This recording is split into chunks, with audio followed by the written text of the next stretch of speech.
오늘 참 좋은 날입니다. 하나님은 오늘도 우리를 주의 전으로 불러주셨습니다. 우리는 그 부름에 응답하여서 우리가 드리는 이 예배를 통하여 하나님 크게 기뻐하시고 영광받고 계시는 줄로 믿습니다. 하나님께는 영광이요 우리 모두에게는 하나님의 은혜와 은총을 충만히 우리가 받아서 한 주간도 우리의 삶의 자리는 다 다르다 할지라도 주님이 주시는 그 은혜와 은총 속에 천국을 침노하고 하나님의 나라를 누리며 전파하며 살아가는 복된 한 주간 우리의 삶의 여정이 되기를 주의 이름으로 축원합니다. 예수님께서 이 땅에 오신 목적은 요한복음 3장 16절의 표현에 의하면 하나님이 세상을 이처럼 사랑하사 독생자를 주셨으니 이는 저를 믿는 자마다 멸망하지 않고 영생을 얻게 하려 하심이라 라고 말씀하고 있습니다. 모든 사람은 죄를 지었기 때문에 하나님의 나라에서 벗어난 멸망할 수밖에 없는 정령 죽을 수밖에 없는 그런 인생길로 나아갔던 우리들을 구원하기 위하여 주님은 이 땅에 오셨습니다. 이 땅에 오신 예수님은 지난 주일에 우리가 나눴던 말씀에 표현하면 주님은 이 세상에 불을 지피러 이 땅에 오셨음을 밝히고 있습니다. 불을 지핀다는 말은 다른 말로 말하면 요한복음 1장 12절의 표현에 의하면 주님께서 이 세상에 요한복음 1장 9절에 참빛으로 오셨다라고 그렇게 표현하고 있지 않습니까? 주님은 이 세상을 빛으로 불로서 이 땅에 오셨다는 겁니다. 왜냐하면 이 세상은 죄로 말미암아 칠흑같이 어둠 속에 놓여져 있기 때문에 혼돈과 공과 이 흑암의 세상 속에서 하나님께서 빛이 있으라 라고 말씀하셨던 것처럼 예수님께서 이 땅에 빛으로 오셨습니다. 그리고 불을 지피러 이 땅에 오셨다는 겁니다. 모든 어둠의 권세들을 몰아내고 덮는 하나님의 나라를 회복하기 위하여 주님께서 이 땅에 오셨다라고 우리가 지난 주일에 말씀을 통하여 알게 되었습니다. 일하신 우리 주님께서 오늘 성경 본문을 통하여서 이 세상에 예수님께서 어떻게 빛을 발하고 불을 지폈는지 좀 더 구체적으로 우리에게 오늘 말씀하고 있는 것입니다. 우리도 주님과 같이 빛의 자녀로서 어떻게 보면 불의 사자로서 이 세상 속에서 하나님의 나라의 일꾼으로서 우리는 어떤 삶을 살아서 진정 하나님께 영광 돌리는 삶을 살아야 할 것인지 오늘 성경의 본문을 통하여 우리가 헤아리고 또 그 말씀에 응답하여 하나님 앞에 영광 돌리는 우리의 모습 되기를 원합니다. 먼저 우리가 이 땅에서 주님처럼 빛을 발하고 불을 지피기 위해서 우리가 해야 할 일은 오늘 본문 10절을 통하여서 말씀을 가르치라고 말씀하고 있습니다. 10절 우리 같이 한번 읽겠습니다. 시작. 예수께서 안식일에 한 회당에서 가르치실 때에 아멘. 자, 오늘 본문 누가복음 13장 10절에 예수께서 안식일에 한 회당에서 가르치실 때에 라고 오늘 본문이 기록되어져 있습니다. 예수님의 하시는 그 모든 삶의 모습은 우리의 삶의 모델이 되어지는 것입니다. 예수님의 그 말씀, 그 행동, 그 모든 것들이 우리가 본받아야 할 것인데 예수님께서 회당을 나아가서 하나님의 말씀을 가르치고 계시는 예수님을 오늘 우리는 본문을 통하여 만날 수가 있는 것입니다. 예수님께서는 하나님의 말씀을 증거하는 그 위에 힘썼다는 것입니다. 그렇습니다. 예수님께서 이 세상에 빛으로 오셔서 불을 지피는데 하나님의 말씀을 바로 가르치기 위해서 이 땅에 오셨습니다. 그 일에 전심전력을 다한 것을 볼 수가 있습니다. 하나님의 말씀이 왜 중요하나? 우리가 하나님의 말씀대로 살 때에 우리는 진정한 하나님의 나라를 회복할 수가 있는 것입니다. 에덴 동산에서 하나님의 나라를 상실한 아담과 하와를 바라볼 때 그들이 잘못한 것은 결국 단순히 선악을 알게 하는 나무의 열매를 먹음이 아니라 하나님이 먹지 말라고 하는 그 선악을 알게 하는 나무의 열매, 즉 하나님의 말씀을 붙잡지 못하고 하나님의 말씀을 따르지 못하고 하나님의 말씀을 살지 못함으로 인하여서 하나님의 나라로서의 그 에덴 동산을 상실하고 말지 않았습니까? 그리고 본다면 우리가 잃어버린 하나님의 나라를 되찾을 수 있는 유일한 길이 있다면 하나님의 말씀을 창림하는 것입니다. 하나님의 말씀을 붙잡고 사는 것입니다. 여기에 바로 우리가 하나님의 나라를 우리가 살 수 있는 길, 또 하나님의 나라를 보존할 수 있는 길, 영생을 살 수 있는 유일한 길이 바로 하나님의 말씀이다라는 것입니다. 예, 중국에서는 천하의 명리를 라고 하는 편작의 이야기가 있습니다. 이 편작은 중국 역사상 최고의 명으로 편작을 뽑았는데, 우리식으로 말하면 허준을, 동해보감지역 허준을 우리가 최고의 명이다 이렇게 역사적으로 이야기하지 않습니까? 그에 따르면은 중국에서는 편작을 이야기합니다. 자, 그런데 많은 사람들이 이 편작에게는 세 명의 형제가 있었습니다. 첫째 큰형과 둘째 형과 또 본인 편작, 이 세 사람이 있었는데 이 세 사람이 다 의사였습니다. 그래서 사람들이 형제 중에 누가 최고의 의사라고 생각하느냐라고 물을 때마다 이 편작은 이렇게 이야기합니다. 최고의 명의는 우리 큰형님입니다.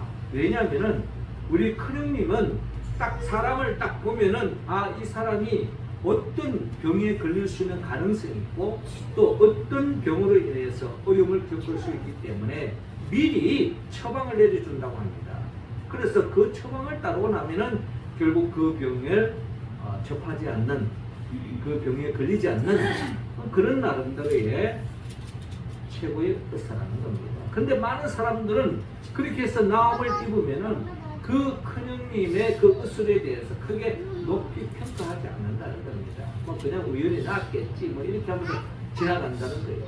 근데 이제 둘째 형님 같은 경우는 조금 병이 호전되어져서 병이 심각해져서 어려움에 처해서 그럴 때 이제 고쳐주는데, 그나마 둘째 형을 조금 더 좋게 평가한다는 의술이 대단하다 이렇게 이야기합니다. 그런데 자기 자신은 정말 어려움에 처하고 고통 속에 있는 환자를 봐야만이 그 사람의 병명을 알아본다는 거예요. 그때서야 자기가 추순하고 그가 처방을 내리고 이렇게 낫게 해주면 정말 어려움 속에 있었던 그 사람이 이분이야말로 최고명이다 라고 편작 자신을 향하여서 최고의 명이다라고 그렇게 평가하고 있는데, 이것은 잘못됐다는 것입니다. 최고의 의사는 딱 그 사람을 보면서 이런 병에 걸릴 수 있는 가능성이기 때문에 예방 차원에서 처방해 주는 것이 최고의 의사다. 자, 그런 의미에서 본다면 예수님께서 해당에서 하나님의 말씀을 가르치는데 항상 집중하고 있습니다. 하나님의 말씀을 전파하고 있는 거예요. 왜냐? 하나님의 말씀을 가까이 할 때에 우리의 영적으로 건강해지고 하나님의 말씀에 붙잡혀 사는 인생이 결국에는 병에 걸리지도 않고 또 영적으로 시험에 빠지지도 않고 건강한 삶, 행복한 삶, 하나님의 나라를 충만히 누릴 수 있다는 겁니다. 비록 병에 걸릴 수도 있습니다. 어려움을 겪을 수도 있습니다. 환난을 당할 수 있습니다. 그러나 하나님의 말씀에 붙잡혀 사는 인생은 그 어떤 어려운 역경도 이기고 나아갈 수 있기 때문에 주님께서는 바로 하나님의 말씀을 가르치는 데 집중하고 있는 것을 볼 수가 있습니다. 주님께서도 친히 말씀하신 바 사람이 떡으로만 살 것이 아니요 하나님의 입으로 나오는 모든 말씀으로 살 것이다 라고 말씀하지 않았습니까? 우리가 육신의 몸을 가지고 있지만 우리가 밥을 먹지 않고 떡을 먹지 않고 살 수 없잖아요. 그와 마찬가지로 우리는 단순히 육적인 존재가 아닙니다. 영적인 존재인 것입니다. 하나님의 자녀인 거예요. 하나님의 자녀는 하나님의 말씀을 받지 않으면은 살 수가 없다. 우리가 매일 물을 마시는 것처럼 또 매일 밥을 먹는 것처럼 하나님의 말씀을 청렴하고 그 말씀 붙잡고 기도하면서 우리가 하나님의 영적인 양식이 우리가 풍족해질 때에 우리의 삶은 없이 부족함이 없는 삶으로 나아갈 수 있다는 것입니다. 그래서 주님은 하나님의 말씀을 가르치는 데 집중하고 있는 것을 볼 수가 있습니다. 시편 기자는 시편 1편을 통하여 고백하고 있습니다. 복 있는 사람은 악인들의 꾀를 따르지 아니하며 죄인들의 길에 서지 아니하며 오만한 자의 자리에 앉지 아니하고 오직 여호와의 율법을 주야로 묵상하는도다. 늘 하나님의 말씀을 읽고 그 말씀 붙잡고 기도하고 또 그 말씀대로 삶으로 나아가는데 힘쓰는 사람, 그런 사람은 마치 시냇가에 심은 나무와 같다는 것입니다. 철을 따라 열매를 맺으며 그 잎사귀가 마르지 아니함 같으니 그가 하는 모든 일이 다 형통하리로다 라고 말씀하고 있습니다. 그렇습니다. 우리 시편 기자의 이 고백처럼 우리의 고백이 되어야 될 줄로 믿습니다. 세상 것에 수단과 방법을 쫓아가지 말고 하나님의 말씀을 더욱더 우리가 청렴하여 그 말씀을 암송하고 그 말씀을 읽고 그 말씀을 쓰고 또 그 말씀대로 묵상하면서 살아가는 삶, 이것이 바로 우리가 이 세상에서 빛을 발하는, 이 세상에서 어둠의 권세를 태우고 밝은 세상을 만들기 위한 불을 지피는 방법으로서 하나님의 말씀을 가르치라고 말하고 있습니다. 내가 하나님의 말씀을 가르칠 수 있는 수준이 아니라면 하나님의 말씀을 더욱 배우는데 열심을 다하고 하나님의 말씀을 읽고 그래서 반드시 하나님의 말씀을 가르치는데 힘쓰는 우리 모두가 되어서 이 세상 속에서 빛의 자녀로서 불의 사자로서의 사명을 감당하는 우리 모두가 되기를 주의 이름으로 축원합니다. 이어 두 번째로 본문 12절을 통하여 영자를 치유하라 라고 말씀하고 있습니다. 12절 말씀 우리 같이 읽습니다. 시작. 예수께서 오시고 불러 이르시되 여자여 내가 내 병에서 놓였다 하시고 아멘. 자, 오늘 본문 11절 이하를 보면 18해 동안이나 귀신 들려 앓으며 오그라져 조금도 펴지 못하는 한 여자가 있더라 라고 말씀하셨습니다. 18해 동안 18년 동안이나 귀신이 들려가지고 정상적인 삶을 살지 못하는, 사람다운 삶을 살지 못하는, 그것도 여자로서 얼마나 참으로 비참한 불행한 삶의 모습을 우리가 볼 수가 있습니다. 더없이 안타까운 거죠. 여자로서 꽃다운 나이에 더없이 인생의 행복을 누려야 할 이 나이에 귀신이 들려서 앓으며 오그라져서 펴지도 못하고 더없이 불행한 삶을 살아가는 이 여자를 주님이 보시고 계십니다. 12절에 예수께서 보시고 불러 이르시되 여자여 내가 내 병에서 놓였다 하시고 라고 말씀하고 있습니다. 이 병으로 말미암아 고통 속에 있는 이 여인을 향하여 주님께서 사랑의 눈길로 바라보시고 긍휼을 베푸셔서 여자여 내가 내 병에서 놓였다 라고 말씀하신 것입니다. 이렇게 말씀하시면 안수하고 선포할 때에 어떤 역사가 나옵니까? 13절에 안수하신 여자가 곱표고 하나님께 영광을 돌리는지라 라고 말씀하고 있습니다. 한마디로 이 여자가 주님의 그 권능의 손길을 통하여서 치유함을 받는 역사가 일어나는 것을 볼 수가 있습니다. 특별히 귀신이 들린 이 여인은 어떤 약으로 해결할 수 있는 문제가 아니잖아요. 영적인 문제인 것입니다. 이 세상에 많은 사람들이 영적인 병으로 고통 중에 있는 사람들이 얼마나 많은지 어떻게 보면 육신의 병으로 인하여 고통받는 것, 나름대로 약을 쓴다든지 또 수술을 한다든지 이런 것은 어떤 의미로 볼 때에 병 중에 행복한 병이에요. 그런데 이런 귀신이 들려서 이런 정신적인 영적인 이런 병에 걸려져 있으면 이것은 더없이 육신의 병보다 더 심각해질 수가 있다는 것입니다. 그래서 그 어떠한 문제도 병도 주님의 손길이 임했을 때에 치유 역사가 일어나는 것을 볼 수가 있습니다. 우리가 잘 아는 것은 요한복음 5장에서도 베데스다 연못가에서 38년 동안이나 고통 속에 있던 그 사람 또한 주님의 손길을 인하여서 그 자리에서 일어나는 역사, 또 요한복음 9장에서 날 때부터 소경된 자, 그 또한 주님의 손길로 인하여서 눈을 뜨게 되는 그 어떤 놀라운 역사가 일어납니다. 이처럼 어슬로도 우리 인간의 힘으로 해결할 수 없는 그 어떠한 영적, 정신적, 육체적 질병 또한 주님 안에 있을 때에 치유함을 받고 나음을 입을 줄로 여러분 믿으시기 바랍니다. 이 말은 결국 우리는 연약한 존재입니다. 주님의 손길을 한순간도 떠나서는 살 수 없는 연약한 존재라는 것입니다. 어제까지 그렇게도 건강한 사람이 하루아침에 세상을 떠났다는 이야기 우리 종종 듣지 않습니까?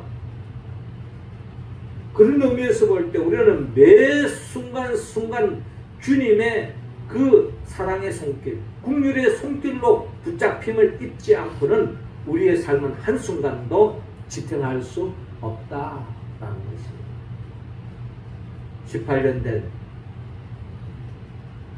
귀신 들린 이 여인만이 치유의 대상이 아니라 우리 또한 주님께서 매 순간순간 우리를 붙잡아 주지 않으면 우리의 삶을 지탱할 수 없다라는 것입니다. 그래서 주님은 이 세상에 빛을 오셨고 빛을 바라면서 치광선을 바라고 계시는 것입니다. 이로 인하여 18해 동안이나 귀신 들려 앓으며 꼬부라져 조금도 펴지 못한 이 여인이 주님의 손길로 인해서 나음을 입는 것처럼 우리가 이 땅을 살아가는 데 있어서 늘 건강한 것만 아닙니다. 한순간에 병들 수도 있고 한순간에 쓰러질 수도 있고 한순간에 움직일 수도 없는 연약한 존재이지만 주님의 도움의 손길이 없이는 우리는 치유함을 받을 수 없기 때문에 더욱더 주님을 붙잡고 의지하며 나아가야 될 줄 모르겠습니다. 어떤 사람이 차를 몰고 가다가 차가 고장났어요. 근데 그 차를 고장난 것을 아주 난처한 상황에 놓여져 있는데 어느 신사가 지나가다가 팔을 거지면서 차를 조금 손을 보더니 차가 시동이 걸리고 차가 움직이는 겁니다. 알고 봤더니 그 신사가 이 포도 자동차의 창설자, 포도 자동차를 만든 포도였다는 것입니다. 이 포도야말로 이 자동차에 대한 모든 상황을 잘 알고 있는 거예요. 그러니까 소리만 딱 들어도 이게 뭐가 고장났구나 딱 손만 만져봐도 안다는 것입니다. 그렇습니다. 우리를 창조하신 창조주 우리 하나님, 우리 예수님께서 만져주실 때에 우리는 어떠한 병도 나음을 입을 줄로 믿습니다. 주님께서 말씀합니다. 여자여 내가 내 병에서 놓였다 라고 선포해 줄 때에 건강을 되찾았던 것처럼 우리는 매 순간순간 주님의 이 치유의 손길을 입을 때야만이 우리는 건강한 삶으로 나아갈 수 있다는 겁니다. 자, 이러한 주님의 은혜로 말미암아 우리가 그 건강을 입었다면 우리 자신이 우리 주위에 연약하고 병든 사람을 향하여 주님의 이름으로 선포하고 나갈 때에 치유 역사가 동일하게 일어난다는 것입니다. 우리가 잘 아는 사도행전 3장에 보면은 베드로가 성전 미문에 앉아있는 그 안전병이를 향하여 은과 금은 내게 없거니와 내게 있는 것으로 내게 주노니 곧 나사렛 예수 그리스도의 이름으로 걸으라 라고 명령할 때에 그 자리에서 일어나는 놀라운 역사가 일어나지 않습니까? 자, 이와 같은 역사는 예수님에게만 머무는 것이 아니라 예수님을 전적으로 믿고 의지하며 주님의 이름으로 선포할 때에 베드로에게도 동일한 치유 역사가 일어났던 것처럼 우리 또한 주님의 이름의 능력을 믿고 주님의 이름으로 빛을 발할 때, 선포할 때 거기에 어둠의 영이 물러가고 강건해지고 질병이 떠나가고 회복되어지고 온전한 역사가 일어날 줄로 여러분 믿으시기 바랍니다. 이것이 바로 우리가 이 세상에서 빛을 발하는 방법이라는 거예요.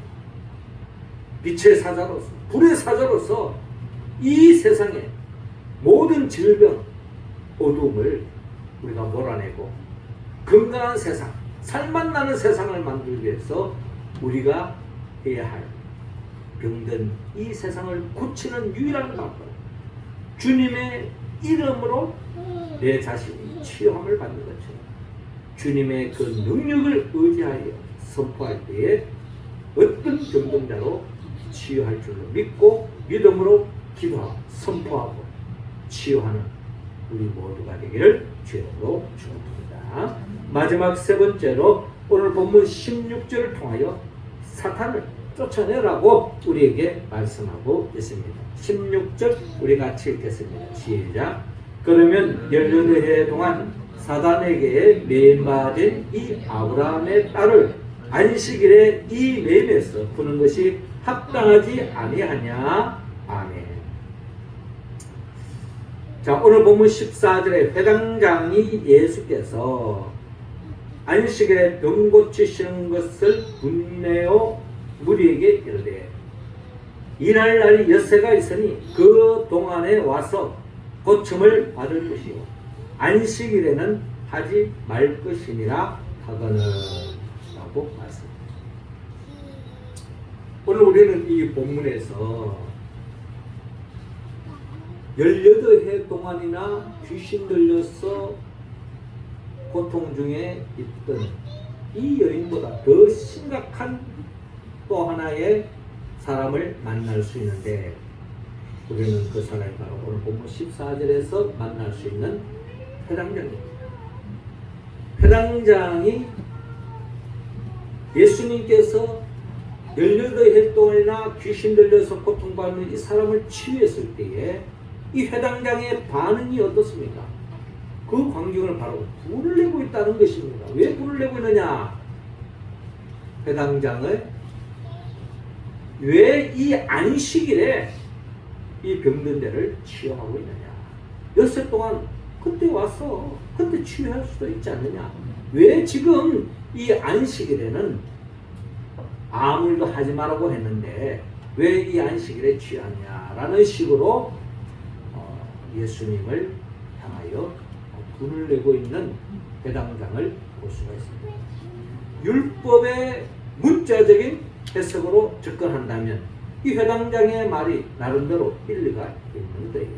또 율법이 그냥 만들어졌습니까? 나름대로 그런 규범과 규칙과 그런 것을 정한 이유는 나름대로의 하나님의 말씀에 근거해서 하나님의 말씀대로 사는 생동 양식으로서 안식일을 지키랬고 그 안식일을 그렇게 지키는데 안식일만큼은 일하지 말라고 말씀하는 그런 맥락에서 봤을 때는 충분히 회당장의 입장에서 본다면 이해할 수가 있는 것입니다. 그러나 율법의 궁극적인 목적은 결국 사람을 살리기 위한 것입니다. 예수님께서 이 안식일을 어기기 위한 것이 아니라 죽어가는 한 생명이라도 회복시키기 위해 고치기 위해서 살리기 위해서 주님께서는 안식일이지만 이 죽어가는 생명을 살리는 것이 더 중요하다는 것을 주님께서 가르치고 있습니다. 그래서 15절에 주께서 대답하여 이르시되 외식하는 자들아 너희가 각각 안식일에 자기의 소나 나귀를 외양간에 풀어내어 이끌고 가서 물을 먹이지 아니하느냐. 그러면 18해 동안 사단에게 매임받은 이 아브라함의 딸을 안식일에 이 매임에서 푸는 것이 합당하지 아니하냐라고 말씀하고 있는 것입니다. 그러니까 안식일을 지키는 것은 중요하지만 그보다 더 중요한 것이 아브라함의 딸을 안식일에 이 매임에서 푸는 것이 합당하다. 이게 바로 궁극적인 하나님의 뜻이라는 거예요. 하나님이 기뻐하시는 거예요. 안식일을 지키는 것 기뻐하시죠. 그러나 그보다 더 중요한 것은 주안의 생명, 병든 사람을 치유하는 것이 더 중요하다 하는 것을 주님께서 밝히고 있습니다. 자, 이때 17절 예수께서 이 말씀을 하시며 모든 반대하는 자들은 부끄러워하고 온 무리는 그가 하시는 모든 영광스러운 일을 기뻐하니라 라고 오늘 성경을 통하여 우리는 알 수가 있습니다. 그렇습니다. 우리는 자칫 잘못하면 우리 신앙이 외식주의에 빠질 수 있는 가능성을 우리는 가지고 있습니다. 외식주의라고 하는 것은 다른 말로 말하면 종교 생활입니다. 껍데기를 붙잡고 살아가는 거죠. 예수님께서 바리새인들을 회칠한 무덤과 같다라고 질타하지 않았습니까? 회칠한 무덤의 특징이 뭡니까? 겉으로는 회를 발랐기 때문에 하얗고 깨끗해 보이는 거예요. 그러나 그 회를 칠한 그 굴 안에는 시체로 인하여 썩은 냄새가 난다는 거예요. 주님이 경계하는 것이 바로 이것입니다. 바로 종교 생활에 빠지는 사람, 형식적인 껍데기만 붙잡고 살아가는 사람, 몸만 교회 오는 사람, 겉으로는 신앙인처럼 생활하는 사람, 이런 삶은 진정한 빛의 자녀로서 불의 사자로서의 하나님의 나라의 일꾼으로서의 삶을 사는 모습이 아니라는 겁니다. 그래서 주님께서는 지난주에 이 세상에 내가 불을 던지러 왔다. 분쟁을 일으키기 위해서 거짓 평화에 젖어져 있는 그 사람과를 단절할 것을 주님께서 말씀하지 않았습니까? 그래서 주님은 우리가 이 껍데기만 형식주의에 빠져있는 이런 사람은 결국 어둠의 영에 사로잡히는 사람, 교회 밖에 있는 사람은 어둠의 영에 사로잡히는 게 아니에요. 몸은 교회에 와 있지만 말은 하나님을 믿는다고 예수를 믿는다고 하지만 주님의 뜻과는 너무나 동떨어진 삶을 살아가는 사람, 껍데기만 예수 믿는 것처럼 교회만 왔다 갔다 이런 삶 또한 어둠의 영에 사로잡혀 있는 사람의 모습이라는 겁니다. 오늘 이 회당장, 이 회당장이 어떤 사람입니까? 나름대로 하나님의 말씀을 가르치는 그 성경을 그 회당을 지키는 사람이 회당장 아니겠습니까? 그 누구보다 하나님을 잘 믿고 하나님을 위하여 충성 봉사하는 사람이라고 칭하는 사람이 바로 회당장이라는 겁니다. 그러나 이러한 사람이 주님의 책망의 대상이 되고 있다는 겁니다. 그렇게 본다면 교회 밖에 있는 사람뿐만 아니라 교회 안에도 우리가 하나님의 뜻대로 하나님의 자녀답게 살지 못하고 있다면 다 어둠의 영에 사로잡히는 거예요. 그리고 또한 이 어둠의 영에 사로잡히는 것은 특정한 사람이 아닙니다. 이 목사도 한순간에 어둠의 영에 사로잡힐 수가 있는 거죠. 그렇기 때문에 우리는 늘 깨어 있어야 된다는 겁니다. 주님께서도 지난 주일에 우리에게 하신 말씀이 뭡니까? 지난주에는 허리에 띠를 띠고 깨어있으라고 말씀하셨습니다. 또 지난주에는 뭐라고 말했습니까? 이 시대를 잘 분별하라고 말하고 있습니다. 한마디로 깨어있으라는 것입니다. 우리가 깨어있지 않으면 한순간에 어둠의 영이 엄습해 온다는 것입니다. 마귀의 종로를 하고 있는 거죠. 마태복음 23장 1절에 화이슬진저 외식하는 서기관들과 바리새인들이여 회칠한 무덤 같으니 겉으로는 아름답게 보이나 그 안에는 죽은 사람의 뼈와 모든 더러운 것이 가득하도다 라고 말씀하고 있습니다. 그렇기 때문에 우리는 빛 대신 주님을 붙잡아야 한다는 것입니다. 빛 대신 주님을 넘는 순간에 어둠은 순간적으로 온다는 거예요. 그렇기 때문에 우리는 빛의 자녀로서 불의 사자로서 우리가 늘 우리의 심령에 불을 지피고 성령의 불이 타오르도록 빛을 발하는 우리의 모습이 되지 않으면 한순간에 어둠의 영에 사로잡혀서 어둠의 영에 끌려다닐 수밖에 없는 것이 우리의 존재라는 것입니다. 그렇기 때문에 우리는 이 세상에서 하나님의 자녀로서 또 하나님 나라의 일꾼으로서 우리는 늘 빛을 발해야 한다. 우리가 매일 세수하는 것처럼, 매일 양치질하는 것처럼, 매일 설거지하는 것처럼 우리는 매 순간순간 빛 대신 주님을 붙잡아야 한다는 것입니다. 내가 어제 물을 마셨으니 오늘 안 마셔도 된다. 어제 밥 먹었으니 오늘 안 먹어도 된다. 그렇지 않잖아요. 매 끼니마다 우리가 밥을 먹고 물을 마시는 것처럼 하나님 말씀을 늘 가까이 해야 되는 것 뿐만 아니라 우리 몸 또한 매 순간순간 한번 병 났었다고 우리 몸이 늘 건강해집니까? 성경에 나오는 많은 병자들의 주인 치유를 받았지만 그 사람들이 한번 치유받고 나면 다른 몸은 아프지 않았을까요? 또 다른 게 몸이 시간이 지나면 그때는 안전병이 걸을 수 없었지만 또 시간이 지나면 이빨에 문제가 생겨지고 이빨 문제가 해결되고 나면 또 시력이 또 이상이 올 수도 있고 청각이 이상이 올 수도 있고 끊임없이 우리는 주님의 도움의 손길이 없이는 한순간도 한 발짝도 우리가 나아갈 수 없는 것입니다.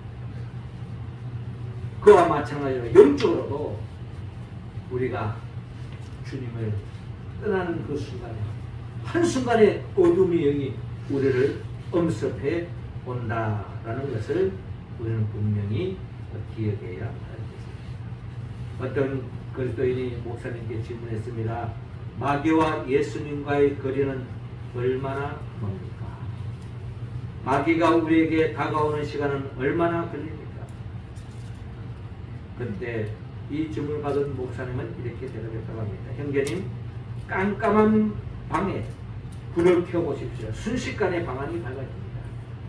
그렇다고 어둠이 영원히 사라진 것은 아니지요. 다시 불을 끄면 순식간에 어두워집니다. 이것이 바로 빛과 어둠의 관계라는 것입니다. 그렇잖아요. 우리는 이 세상에 빛의 자녀로서 불의 사자로서 우리는 주님을 놓는 그 순간에 한순간에 어둠의 영에 사로잡힐 수 있고 한순간에 연약해질 수 있고 한순간에 우리는 하나님의 나라를 이루고 수 있는 것. 그렇기 때문에 우리는 늘 깨어있어야 하고 또한 우리는 빛 대신 주님, 이 세상에 불을 지피러 오신 주님을 붙잡을 때야만이 우리는 진정한 빛의 사자로서 불의 사자로서의 사명을 감당할 수 있다는 것입니다. 사랑하는 성도 여러분, 주님은 이 세상에 빛의 자녀로서 불의 사자로서 우리 또한 이 세상을 고치고 이 세상 속에서의 하나님의 나라를 일구 가기 위해서 우리가 해야 할 일, 말씀을 가르치라고 합니다. 가르쳐 수준이 안 된다면 열심히 배우고 열심히 읽어 열심히 암송하고 묵상하는 거죠. 더 나아가서 병자를 치유하라는 거예요. 네가 주님으로 인하여 영적으로 육적으로 치유함을 받아 주님의 이름으로 치유하라는 거지. 이 병든 세상을 병든 지구촌을 치유해 나가라는 거예요. 주님의 이름으로 선포하며 나갈 때 기도할 때 그런 역사가 일어난다는 것입니다. 더 나아가 사탄을 쫓아내라. 우리는 매 순간순간 빛을 발해야 됩니다. 주님을 붙잡아야 됩니다. 성령의 불이 타지 않으면은 우리는 한순간에 어둠의 영에 사로잡힐 수 있고 이로 인하여 하나님의 나라의 일꾼으로서의 삶을 살 수가 없습니다. 내 자신의 하나님 나라를 살 수 없을 뿐만 아니라 다른 사람의 하나님의 나라를 접할 수 없는 거죠. 그러므로 우리는 사탄을 쫓아내야 돼요. 사탄과의 이 영적 대결에서 매일매일 승리해야 될 줄로 믿습니다. 우리가 어떻게 이 말씀에 온전히 응답할 수 있을까요? 우리는 성령의 도움을 받아야 합니다. 성령의 도움이 없이는 우리는 말씀을 가르칠 수 없습니다. 병든 자를 치유할 수 없습니다. 사탄을 쫓아낼 수가 없습니다. 이 불같은 성령을 충만히 받아야 되는데 이 성령은 예수 그리스도의 영입니다. 예수님이 누구입니까? 예수님은 우리를 위하여 천지 만물을 창조하신 분입니다. 그리고 이 창조된 세상 속에서 더욱 복된 삶을 살기 위해서 우리에게 하나님의 형상과 모양으로 지어줬지만 우리가 죄를 지음으로 말미암아 그 모든 것을 상실하고 말았습니다. 마귀의 종로하고 있는 인생으로 전락되고 마는 거죠. 사람다운 삶을 살 수 없습니다. 하나님 나라를 살 수 없는 우리들을 다시 구원하기 위하여 친히 인간의 몸으로 오셨고 그 하나님의 나라의 복을 누리는데 장애가 되는 모든 죄를 해결해 주기 위하여 주님이 친히 십자가에 못 박혀 죽으시고 부활하시고 성천하시고 지금도 하나님 보호자 곁에서 우리에게 성령을 보내주신 겁니다. 그 성령의 이끌림 속에서 교회를 중심으로 하나님 나라를 침노하고 하나님 나라를 전파하는 우리 모두를 영원한 하나님의 나라로 인도하기 위하여 장차 재림하여 오실 예수 그리스도 그분의 영 불의 사 성령을 충만히 받아서 불의 사자로서 하나님의 말씀을 가르쳐 병든 자를 치유하고 사탄과의 싸움에서 승리하기 위해서 더없이 주님과 같이 이 병든 세상을 살만 나는 세상, 아름다운 세상, 하나님 보시기 좋은 세상을 만들어가는 우리 모두가 되기를 주의 이름으로 축원합니다. 기도드리겠습니다. 하나님 아버지, 이 시간 우리 한 사람 한 사람에게 성령의 기름을 충만히 부어 주옵소서. 성령의 불길로 태움받게 하여 주시옵소서. 성령의 불의 이끌림을 통하여서 더없이 하나님의 자녀로서 하나님의 말씀을 배우고 가르치며 병든 몸을 치유함받고 치유할 뿐만 아니라 사탄을 쫓아내고 영적 전쟁에서 승리하여 더없이 하나님께 영광 돌리는 빛의 자녀 불의 사자가 다 되게 하여 주옵소서. 예수님의 이름으로 기도하옵나이다. 아멘.